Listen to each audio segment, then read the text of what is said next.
Welcome to the Rise Above Show with Patricia Joe Grover, where we rise above our challenges and turn believers into achievers. Today, my guest is Nancy Giere, and let me tell you a little bit about her. Nancy has over 25 years of real world business experience working as a training director, instructional designer, customer service rep, marketing coordinator, insurance agent, and retail buyer. Actually, the only type of job she hasn't had is in the restaurant or waste management businesses. Pretty unusual for a Sicilian from Chicago. After a lifetime in the corporate training world, Nancy knows how businesses operate and she isn't afraid to shake things up. She has worked with the biggest names in corporate America, including Harley Davidson, Dollar Tree, and Northwestern Mutual. Nancy's unique perspective, combined with 25 plus years of experience, has empowered her with a fresh insight in the industry's best kept secrets. And that's what she's ready to share with you. So happy to have you with me, Nancy. I am very happy to be here today. Wonderful, wonderful. Well, I have a new segment that I've added to my show, and it is This Grammy Doesn't Knit, She Cliches. So I'm asking you to share with me a phrase or words of wisdom that you heard as a child. And I want to know if you understood it then, and has it stayed with you through the years, and do you still use that phrase as today? I used to hear if I wasn't laughing, I'd be crying. And I think that sticks with me because, there's two ways to respond to any situation. You can either, rise to the occasion and handle it, or, go crawl under a blanket and not come out for days. And I prefer to just rise to the occasion. Wonderful, wonderful. So as a child, what did you get from that? How did you understand that as a child? As a child, I think it was about just, to be happy, to be cheerful, not let the sadness overtake you, because sometimes it's hard to be a kid in school, right? Things can happen. You feel like, they don't like me, I'm not enough, you can, all that sort of not good enough can stick to you. Right. But if you can approach it being more cheerful and actually being more entertaining, definitely served me well. Wonderful, wonderful. So how would you use those words to be able to work in today's society? I think in today's society, we're living through a very interesting time, shall we say, in terms of what's been happening with the pandemic, with in the U.S. all the divisiveness, and I think you have to be able to laugh to be able to get through something really difficult. If you can't find the laughter or see the humor in what's happening around you, it can just it can make you crazy. Right, right. Yeah, yeah, definitely with what we have going on in the world. What we thought was only going to be a 2 week thing now has been Right. a 2 year thing. And it has affected, and there's been different levels of just when you think you're going to be getting out of it and you're back into it and so on. You're right. You're right.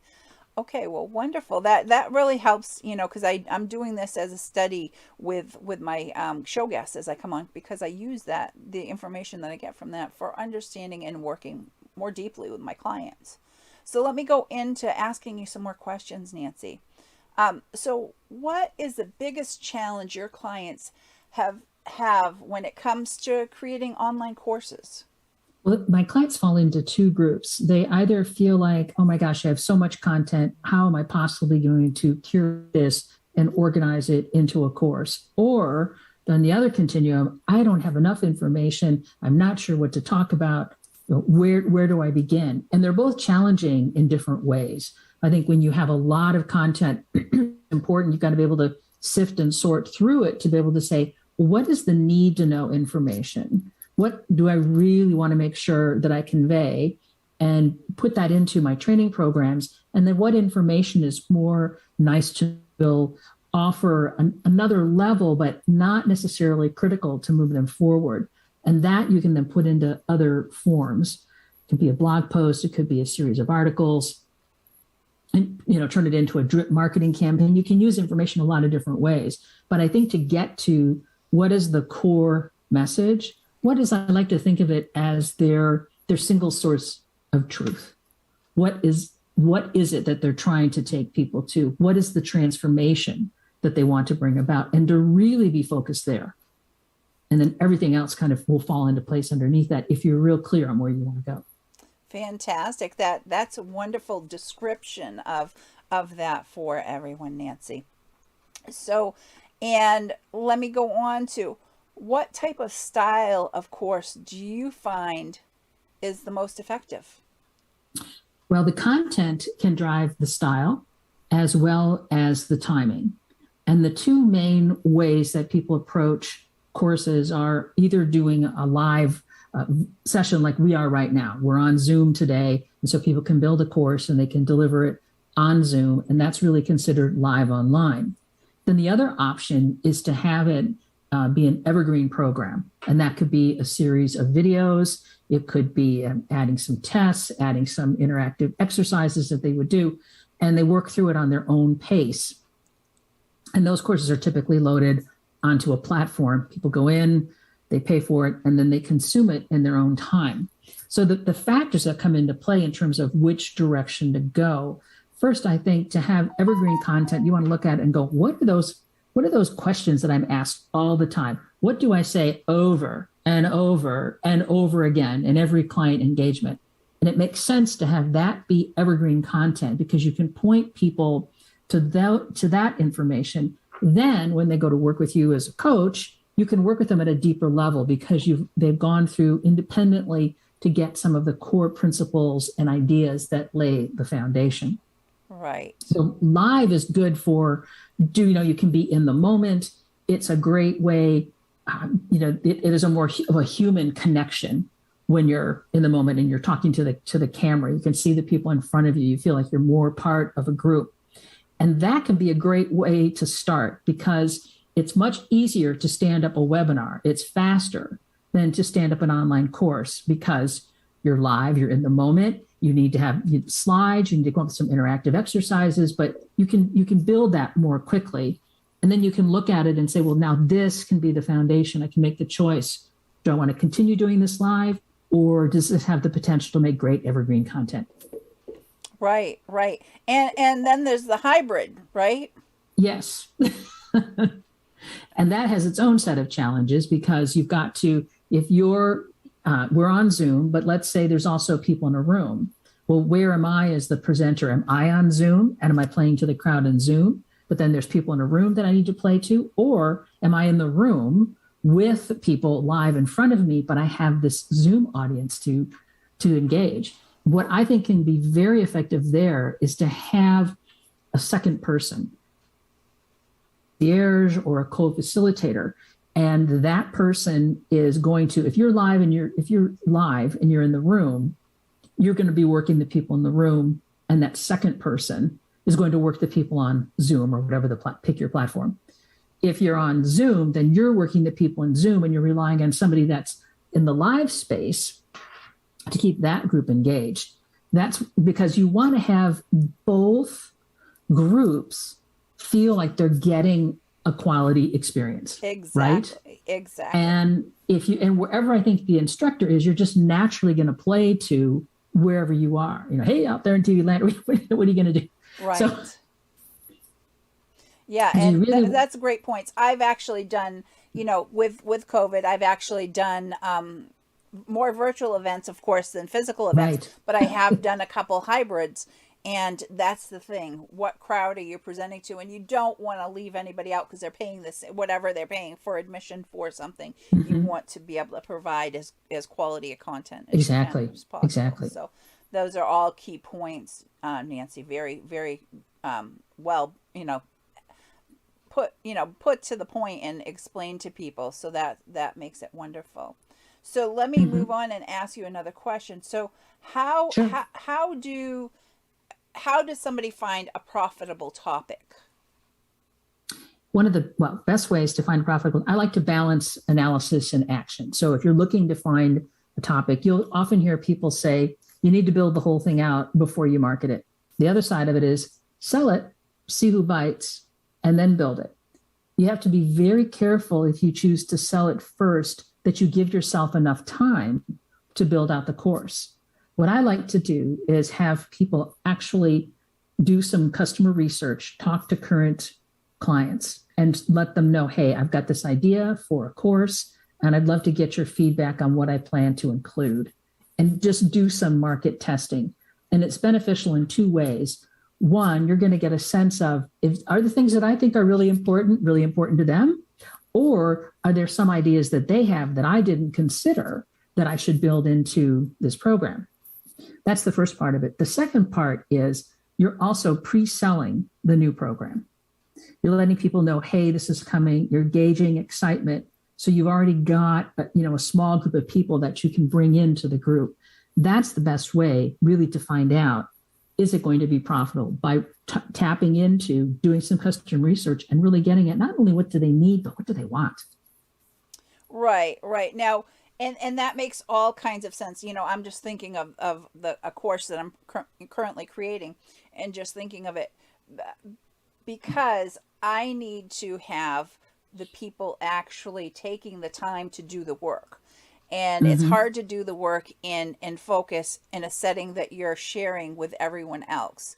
So it's going to be set up with, okay, we cover content there, then they have the week to come back to. And then Right. I'll do it as a hybrid, because then they will be able to come on in between and have just show up, and that's when I'll be doing live. So the it'll be recorded for the part where they're getting the information, then they can go and do the work and then come back, and if they have Yes. questions, I'm there for them live to work through those issues. And that's another great Right. hybrid approach when you're doing more of a multiple a series as opposed Right. to a single event, right? Right, yeah. So this is for 6 weeks, and really looking at that as, being there for the whole, everyone that's taking the course. But then if somebody has, and I will allow for it with individual questions or whatever, for them to work through something,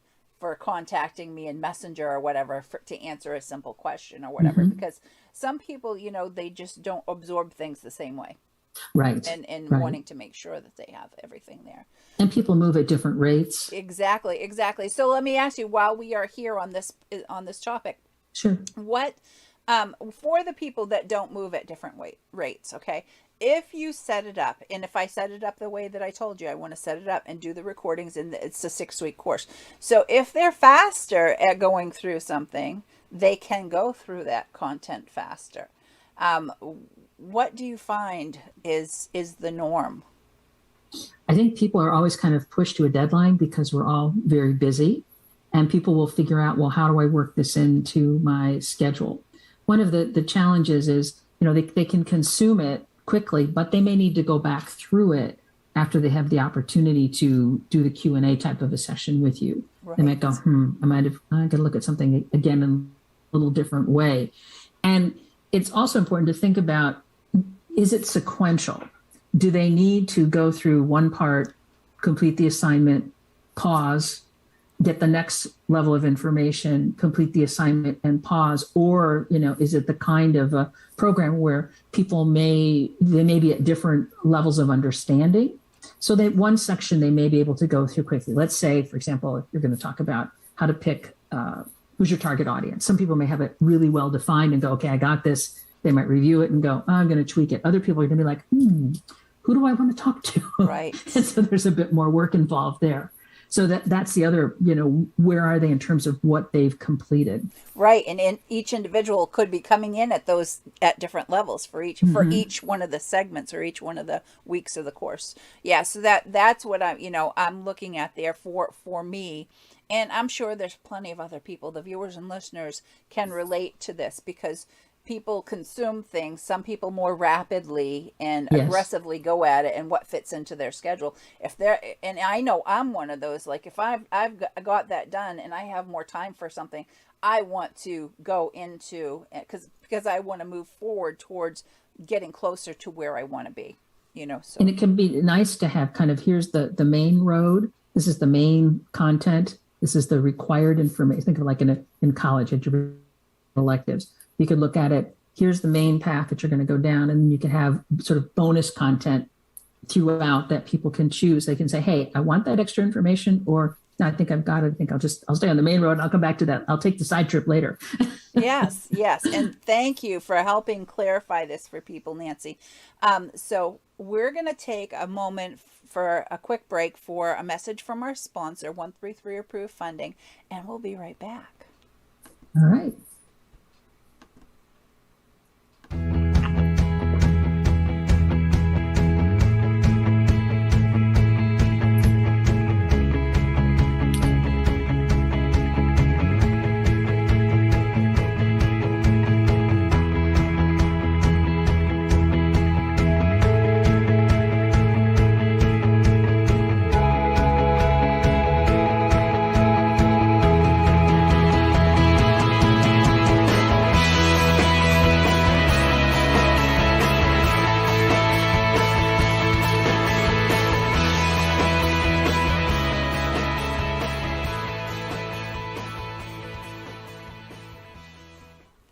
And we're back with my show guest today, Nancy Giere, and we're talking about creating online courses and getting your information out there into people's hands and being able to service them as what we're trying to do in today's world.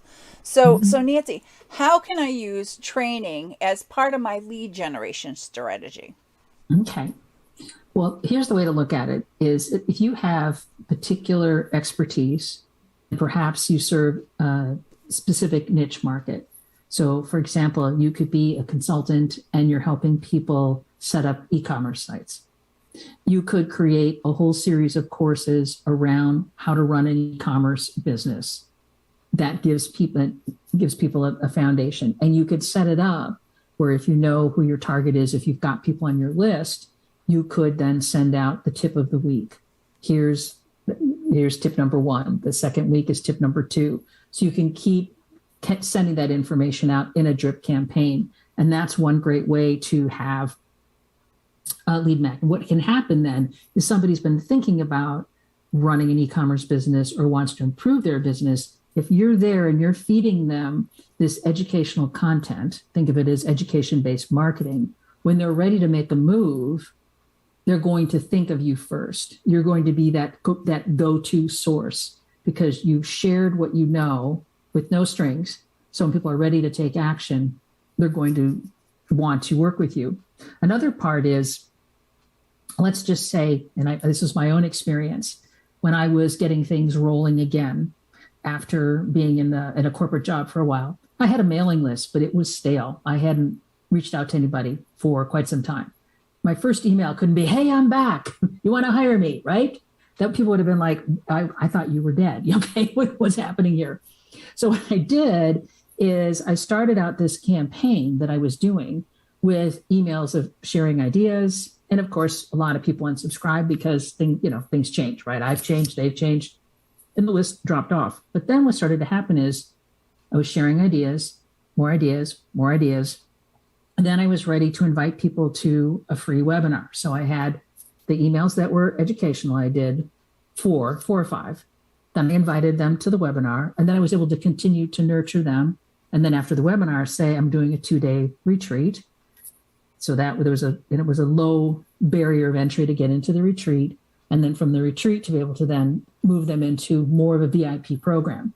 So that strategy worked really well. And so now the list is continuing to grow. And I'm sort of looking at any place that I can go and speak as part of my marketing, I'll do. And every single time I go somewhere to speak, I get a bump in my list. And my world just keeps expanding and expanding. And it's because I'm giving information, I'm helping them to be better.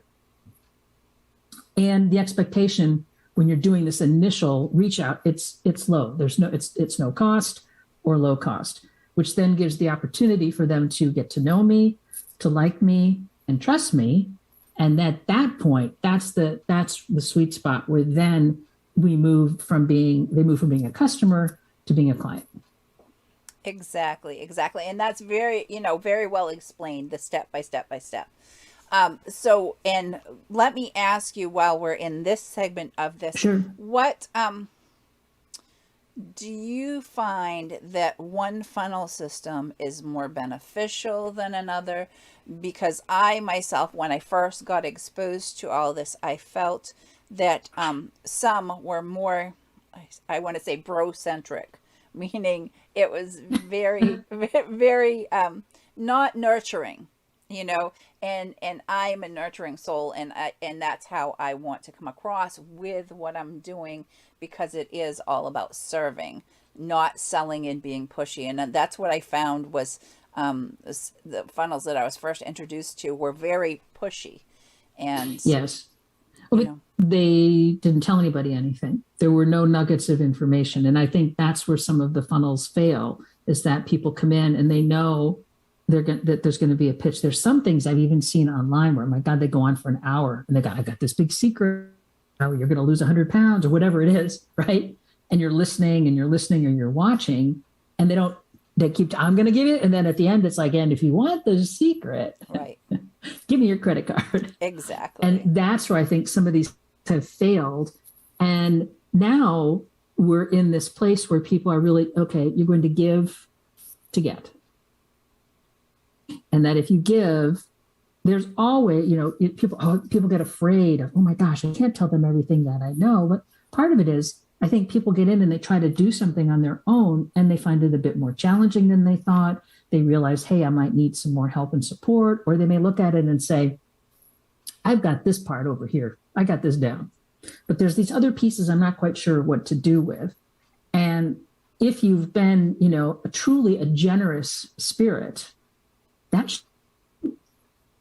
have you ever done something where you thought you were going to a live webinar, it turns out to be recorded? I always feel a little cheated when that happens too. I get it. It's an efficient use of time. And yet people they aren't in the moment. So, hey, just say, I've got this great recording I want to. right, exactly. And I think being upfront, that's what it's all about. For me, the more authenticity there is to it, and having that, for me, I want to connect to the Right. attendee. Because I want to get to know them. So, because for me, as a goal achievement strategist, I help people get from where they're currently finding themselves to where they want to be, Right. in personal or in their personal life or professional. And you really need to have that connection. So part of what my lead magnet is for them to have a free hour consultation. So they get to have a free hour consultation, but I have them fill out, it's a Google form that I have them fill out and submit to me. So it's just like when you go to the doctors, you answer all these questions because I want to be able to know how I can help you. If I can't help you, I want to wish you all the best and maybe send you to somebody that I know can help you if I'm not able to. And that's, for me, that's what it's all about, is to make a difference and be honestly serving, and not just trying to sell somebody something that they don't need. And having people fill out a form before the consultation gives you a sense of how serious are they. Exactly. If they're willing to take the time to answer some questions, then they genuinely want to do something to better their situation. Right. And so with that, they don't just get that, they also get, I have some goodies there, like a copy of the audiobook, file for them. Right. So they get other goodies here too, but it's for me to get them into the funnel. For me, it's not just to get them in there. I want to know how I can help them. Exactly. Oh, and I'm totally with you there. I really want to be able to help people create a really good course. Yes. Because, all the funnels and everything else in the world won't matter when they eventually get the product, if it's not of value. Right. Or if it's not for them, or it may not be for them at that time. Right. Oh, such a great conversation, Nancy. And I know the viewers and listeners will be getting a lot out of this. So what can I do to create a program that is interactive and engaging for people? Okay. I love this part. This is where the fun comes in planning a course. What you want to do is first start. There's two structures that run in parallel. One is the structure of the content or the outline, and then the other is the structure of the delivery. And the delivery is really, how am I going to bring my content to life? And it can depend on the platform that you're on. So what you want to do is, if we're on a Zoom or Zoom-like platform, you want to look at what's available to you, and you want to try to break up the delivery, the talking, the explanation. About every 3 minutes, come up with something new to engage them. Now, it could be as simple as saying, raise your hands if, type in the chat if. You could have people do a poll. Polls can be very useful at the beginning as a way to kind of get an assessment of where people are on the topic. I've seen some things very